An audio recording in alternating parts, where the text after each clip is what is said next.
So our story begins in the early days of the Republic on January 30th, 1835. Andrew Jackson, the seventh president known as Old Hickory, look at him, for his tough as nails persona, was attending a funeral at the U.S. Capitol in Washington, D.C.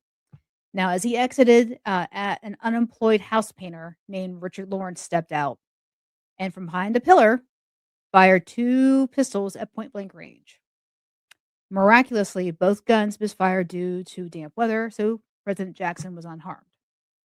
Enraged, the 67-year-old president charged at Lawrence with his cane, beating him. Actually, we got a picture right here. Boom. Beating him. Let's see, where did it go? Yeah, beating him until aides intervened. So he was smacking at him until his aides came and intervened in the whole thing.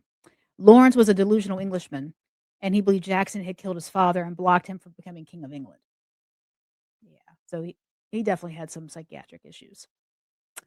He was declared insane and spent the rest of his life in an asylum. But this near assassination highlighted the vulnerabilities of early presidential security because they didn't have the Secret Service even then.